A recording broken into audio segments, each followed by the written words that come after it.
Good day, everyone. My name is Teacher June. Welcome to my channel, and of course, don't forget to subscribe and hit the notification bell for more videos to come. In our previous video, we have learned about the meaning of the word congruence. We have learned that the word congruence is specially used to compare geometric or two geometric figures. It's synonymous to saying that the two geometric figures are equal, but then, since they are geometric figures, the word that we are going to use is the word congruence or congruent. How about congruent triangles? When can we say that the two triangles are congruent? Let's go back to this previous example. As we can see, the corresponding parts of the two triangles are already marked. We can therefore easily identify the pairs of corresponding parts or the pairs of congruent parts. Let us give the three pairs of congruent sides. Side AB is congruent to side DE. In the same way, side BC is congruent to side EF. And lastly, side AC is congruent to side DF. So those are the three congruent sides or the three corresponding sides that are congruent.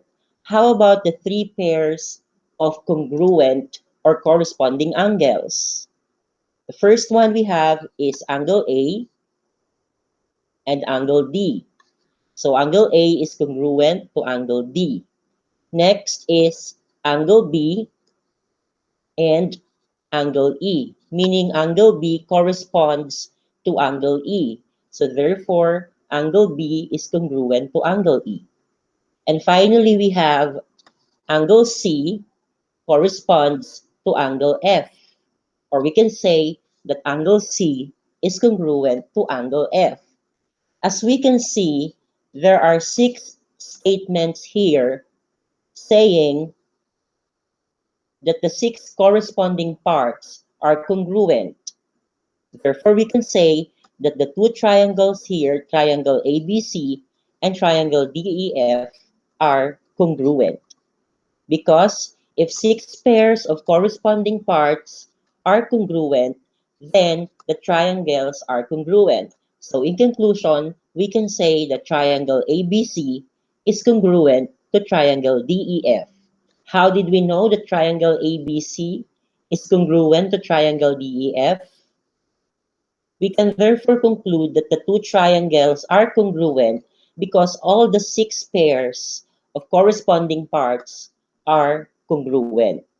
But the question is, do we really need all 6 pairs of corresponding parts to be congruent for us to be able to say that the two triangles are congruent? Kailangan ba i-prove natin na yung 6 pairs of corresponding parts are congruent? The answer is no. That's why we have what we call the triangle congruence postulates. What are these triangle congruence postulates? We have SSS or SSS Congruence Postulate. Next is SAS or SAS Congruence Postulate, followed by ASA Congruence Postulate.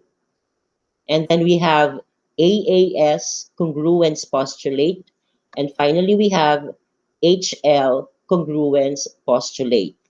We are going to discuss each of these triangle congruence postulates one by one. And in this tutorial video, what we are going to discuss or what we are going to learn is all about the SSS congruence postulate. What is SSS congruence postulate? What is the meaning of SSS? If we don't need to compare 6 pairs of corresponding parts, then how many pairs do we need to consider? SSS here stands for side, side, side.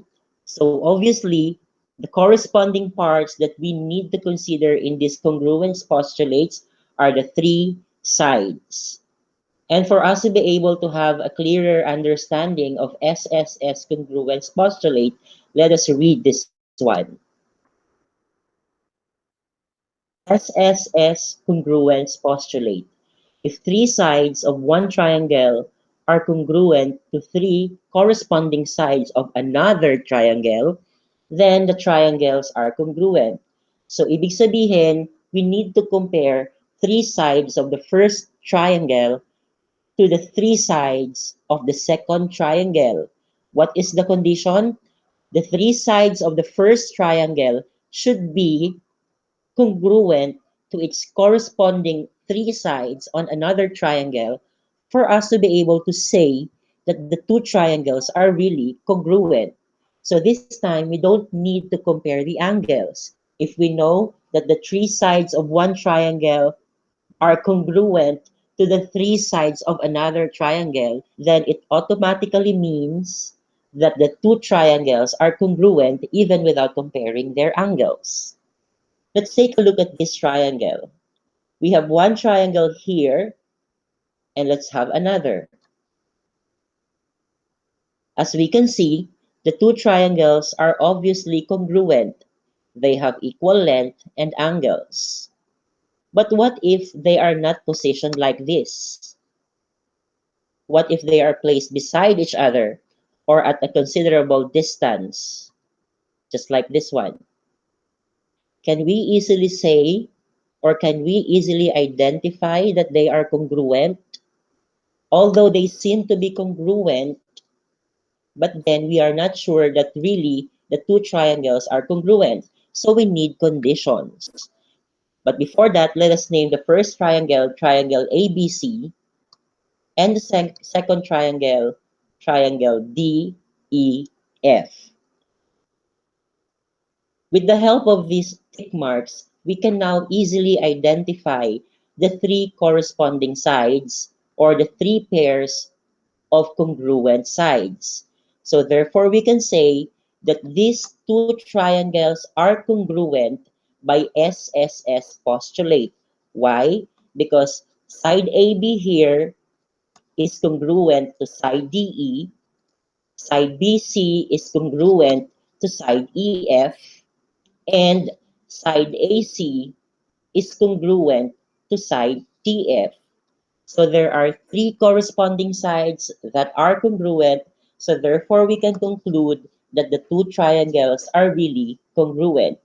If we are going to list down the congruent parts, what we have to do is first we have to write SSS, meaning we are going to give three statements here that would prove that the two triangles are congruent based on SSS congruence postulate.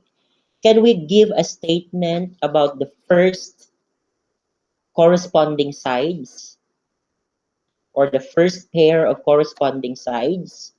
We have side AB is congruent to side DE.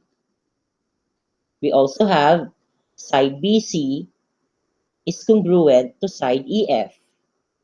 That's another S. And then side AC is congruent to side DF, and that's the third S. So meaning we have three statements here saying that the three pairs of sides or the three pairs of corresponding sides are congruent. So therefore, by SSS congruence postulate, we can conclude that triangle ABC is congruent to triangle DEF. By what means we have proven that triangle ABC is congruent to triangle DEF? It's by SSS congruence postulate or by SSS postulate. Okay, let's give another example. Write the congruent parts and prove that the triangles are congruent. We have two triangles here. It's named triangle ABC and triangle XYZ. As we can see, there are tick marks on the corresponding sides. So we can easily identify the pairs of congruent sides. So we have here S, S, S. The first pair is side AB corresponds to side XY. So therefore we can say that side AB is congruent to side XY. Next, side BC corresponds to side XZ. So therefore we can say that side BC is congruent to side YZ rather. And finally, we have side AC corresponds to side XZ. So we can say that side AC is congruent to side XZ.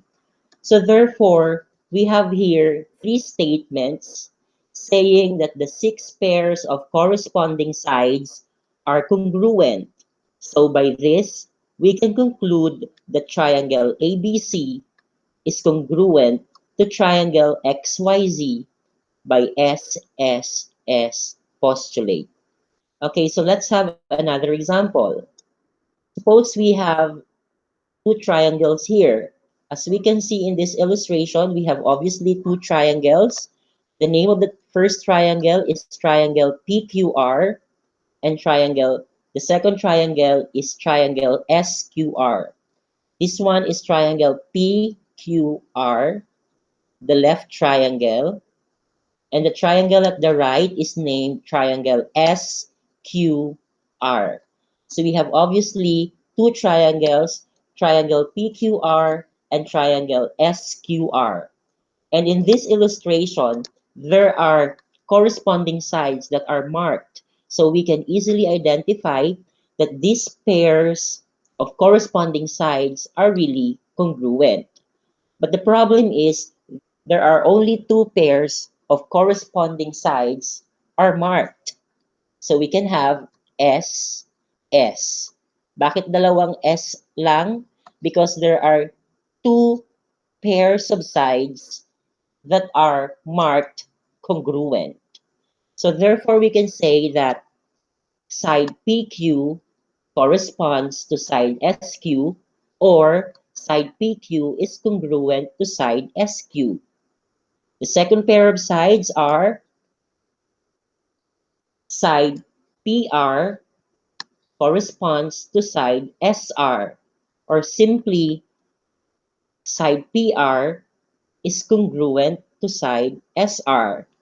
How about the third side? How will we be able to identify the third pair of sides that are congruent if this is really under SSS Congruence Postulate? As we can see in the illustration, this side here of the triangle is actually a shared side. Ibig sabihin, shared side siya because this is being used as part of the first triangle, and this is also part of the second triangle.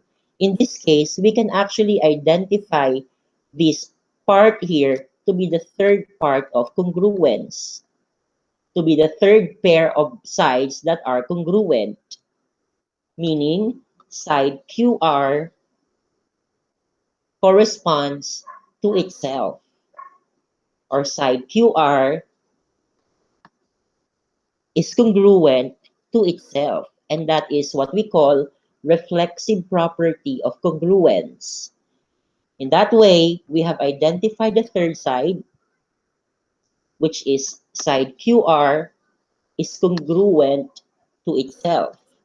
So therefore, we can say that side QR is congruent to side QR, and that is a reflexive property of congruence, meaning this side is congruent to itself. So in these three statements, or by these three statements, statements that are saying that the three pairs of corresponding sides are congruent, we can therefore conclude that triangle PQR is congruent to triangle SQR by SSS postulate.